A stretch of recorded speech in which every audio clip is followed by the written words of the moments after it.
Bienvenue à tous sur Percé Hebdo, j'espère que vous allez bien. Aujourd'hui, nous allons aborder un sujet qui touche beaucoup d'entre nous. Comment être libre en comprenant que la cage dans laquelle nous vivons est souvent créée par nos propres pensées. Nous explorons ensemble comment se libérer des croyances limitantes et choisir la liberté que Dieu nous offre. Dans notre vie, les pensées sont puissantes.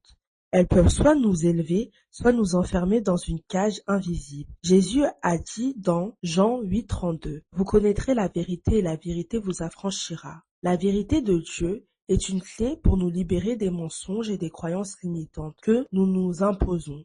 Souvent, ce qui nous retient, ce ne sont pas les circonstances extérieures, mais les chaînes intérieures de nos pensées. Beaucoup d'entre nous vivent avec des pensées comme « je ne suis pas assez bien, je ne peux pas changer, c'est impossible pour moi ».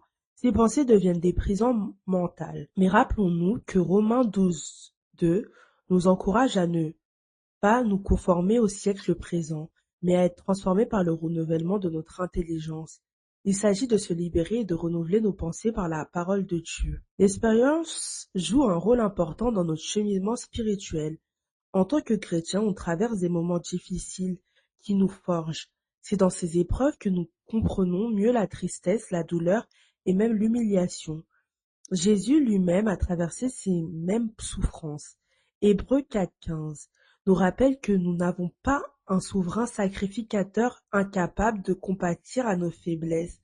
Au contraire, il a été tenté en toutes choses, comme nous, sans commettre de péché. Cela veut dire que Jésus a ressenti ce que nous ressentons. Et c'est grâce à ces expériences qu'il peut nous comprendre pleinement. Quand nous traversons des épreuves, nous ne sommes pas seuls. Jésus marche à nos côtés et utilise ces moments pour nous faire grandir dans la foi. L'un des plus grands obstacles à la liberté, ce sont les croyances limitantes que nous avons sur nous-mêmes et sur la vie que Dieu a pour nous. Mais Jérémie 29,11 nous dit « Car je connais les projets que j'ai formés sur vous, dit l'Éternel, projets de paix et non de malheur, afin de vous donner un avenir et de l'espérance. » Si Dieu a des projets de bonheur pour nous, pourquoi restons-nous prisonniers de nos doutes? Souvent, c'est parce que nous croyons les mensonges de l'ennemi qui nous fait douter de notre valeur et de notre avenir. Nous devons choisir de croire en la promesse de Dieu et non en ses croyances limitantes. Le discernement est essentiel pour avancer sur le chemin que Dieu a prévu pour nous. Dans la vie, nous sommes constamment confrontés à des choix. Ce que nous choisissons de croire et la direction que nous prenons influencent notre avenir spirituel. Proverbe 3, versets 5 à 6 nous dit « Confie-toi en l'Éternel de tout ton cœur et ne t'appuie pas sur ta propre intelligence. Reconnais-le dans toutes tes voies et il aplanira tes sentiers. » Il est primordial de discerner les pensées qui viennent de Dieu, de celles qui nous limitent. Plus nous nous rapprochons de sa vérité, plus nous sommes capables de faire des choix qui nous libèrent.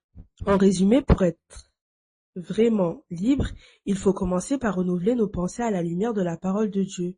Libérons-nous des croyances limitantes et choisissons la liberté que Dieu nous offre.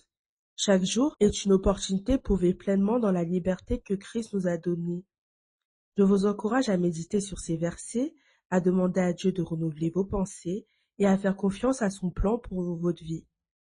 Que la paix de Dieu soit avec vous aujourd'hui et toujours. À bientôt sur Verset Hebdo.